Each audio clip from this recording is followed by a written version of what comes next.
Welcome back दोस्तों, आप लोग के अपने यूट्यूब चैनल पे हमने बेसिक कॉन्सेप्ट खत्म कर दिया। आज हम करेंगे एक छोटा सा बेसिक क्वेश्चन। और एक बात बता दूं, मैंने पीडीएफ रेडी किया हुआ है, एटलीस्ट कुछ 10 से 12 क्वेश्चन ऐसे मैंने हर चैप्टर का रेडी किया हुआ है।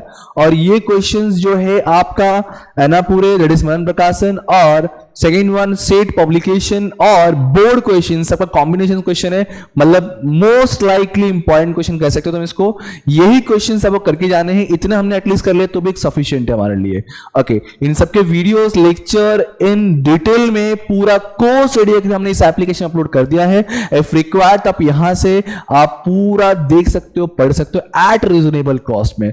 बट फिलहाल फिर भी सर नहीं करना है कोई दिक्कत नहीं, हम बेस क्वेश्चन तब को यूट्यूब में करवा ही देंगे। चलो फिर स्टार्ट करते हैं हमारा क्वेश्चन है 1 हमारे पीडीएफ से। देखो, from the following information prepare the relevant notes to account. सब नहीं बनाना है, कोई फॉर्मेट रेडी नहीं करना है, बोला notes to account. Sir notes to account क्या होता है? जैसे वर्किंग नोट, जैसे एक हेडिंग है क्लोजिंग स्टॉक, तो क्लोजिंग स्टॉक में क्या क्या चीजें इसमें से आ सकती है उन सबको ऐड कर लेना है। मैंने बताया था ना लास्ट टाइम आपको एक्सप्लेन किया था, पहले फॉर्मेट करता फिर बाद में नोट्स ऑफ अकाउंट या नोट्स ऑफ अकाउंट एक्सप्लेन करता, वही वाला पार्ट बताना हमने को। ठीक है, अब इसमें काफी चीजें दिया हुआ है, आपको डिसाइड करना है कौन सी चीजें कौन से हेड में जाएगा। Let discuss. और ये मान लो पूरा क्वेश्चन एक नॉर्मल क्वेश्चन, कंटेंट खाली दिया है, डेबिट क्रेडिट कुछ नहीं दिया हुआ है। अभी closing stock of material, closing stock of WIP, closing stock of finished goods, ये फिनिश्ड है। ठीक है, अब जितने भी क्लोजिंग स्टॉक्स होते हैं, क्लोजिंग स्टॉक सर डेफिनेटली कहां पे आएगा? ये आएगा इन्वेंट्री के अंदर आएगा। इन्वेंट्री बैलेंस शीट में था ना इन्वेंट्री। हाँ, हालांकि सेकंड इफेक्ट सर आपका प्रॉफिट लॉस में भी जाएगा, बट मोस्ट इंपॉर्टेंट तो उसमें ही जाने वाला है। फिर loose tools, yes loose tools और स्टोर्स एंड स्पेयर्स भी आपका इन्वेंट्री में जाएगा। हमारे पास कुछ पाना पकड़ भाई कुछ स्पेयर्स पार्ट पड़े हुए तो वो भी हमारी तरह का स्टॉक माना जाता है, तो भी किस में आएगा? इन्वेंट्रीज में आएगा। ये डेटर्स, थोड़ा स्पेलिंग मिस्टेक से ये डेटर्स है, डेटर्स याद करो। डेटर्स कहां आता है? और ये तुम्हारा मान लो न्यू आरडीडी है, थोड़ा अपडेट करता क्वेश्चन में। तो डेटर्स और न्यू आरडीडी, डेटर्स याद करो कहां आता है? सर डेटर्स तो बैलेंस शीट में आता है। बैलेंस शीट में सर दो पार्ट था, इक्विटी लायबिलिटी और आपका इक्विटी लायबिलिटी और सर एसेट्स था। सर ये एसेट्स में आएगा। एसेट में दो पार्ट था, नॉन करंट लायबिलिटीज और करंट लायबिलिटीज। सर रिवाइज भी हो जाएगा अपना। सर करंट लायबिलिटी में आएगा, सर करंट लायबिलिटी एक हेड था, ट्रेड रिसीवेबल। तो यस ये दोनों है आपका आने वाला है ट्रेड रिसीवेबल में आएगा। किस में आएगा? Trade receivable. Sir bill receivable उसमें ही आने वाला है, था data sir bill receivable.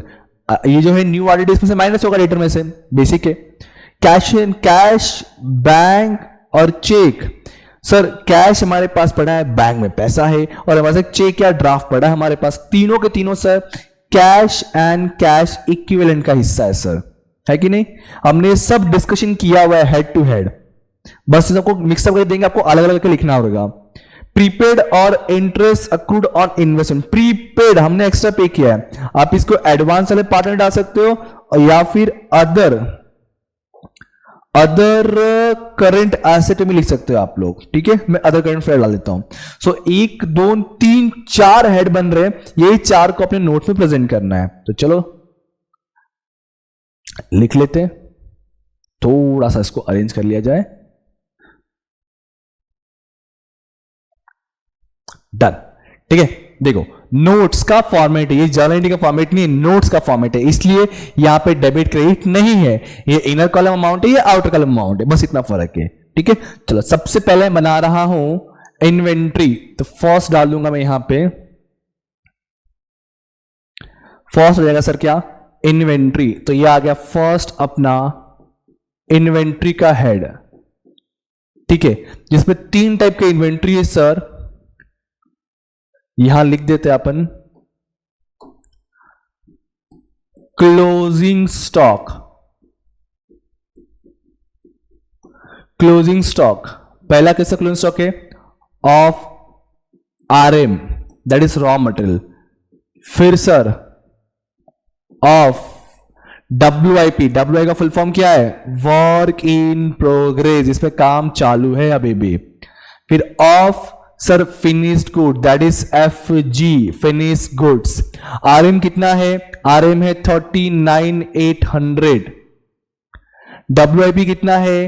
2 lakh rupees. और फिनिश्ड गुड्स कितना है? 4 लाख रुपीस।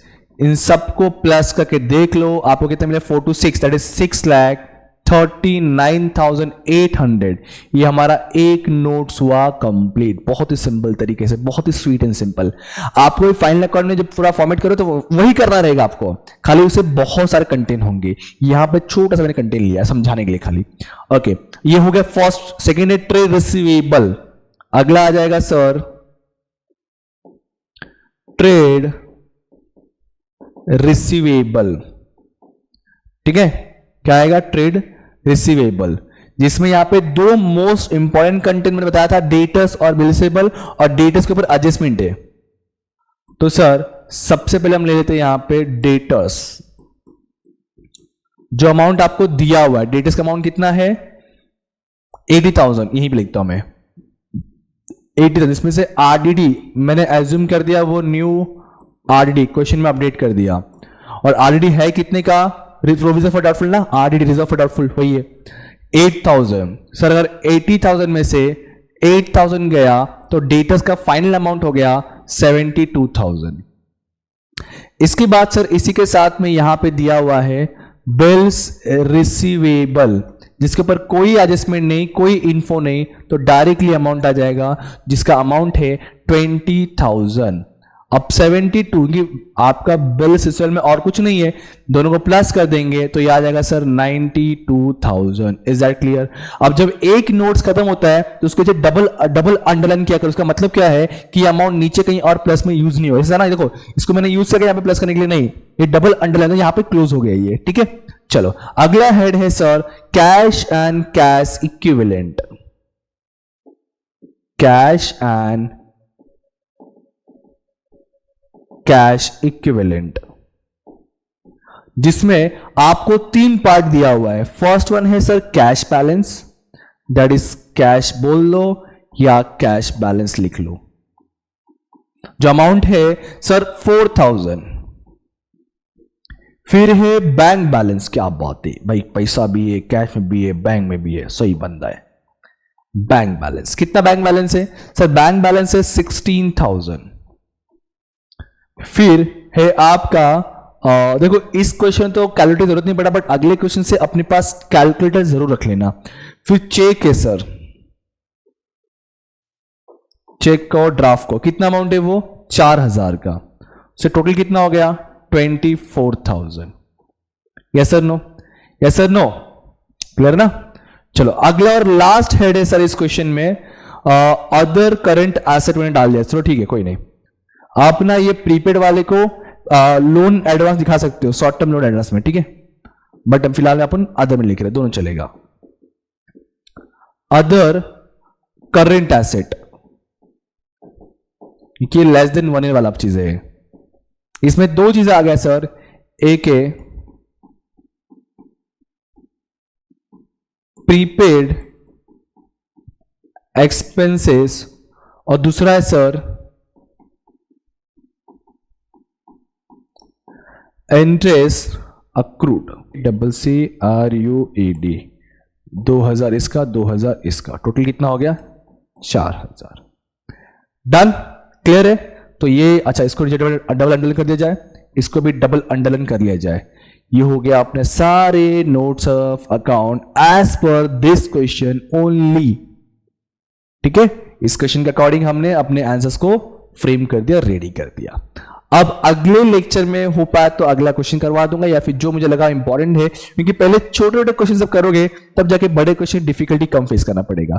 ठीक है, सो ये लेक्चर यहीं पे स्टॉप करते, अब मिलेंगे अगले वीडियो। अगले लेक्चर तक पढ़ते रहिए और हाँ, फॉर्मेट को रिवाइज करते रहिए। अब मिलेंगे अगले लेक्चर तक पढ़ते रहिए, पांडे सर को याद करते रहिए। Thank you so much, bye bye, जय हिंद दोस्तों।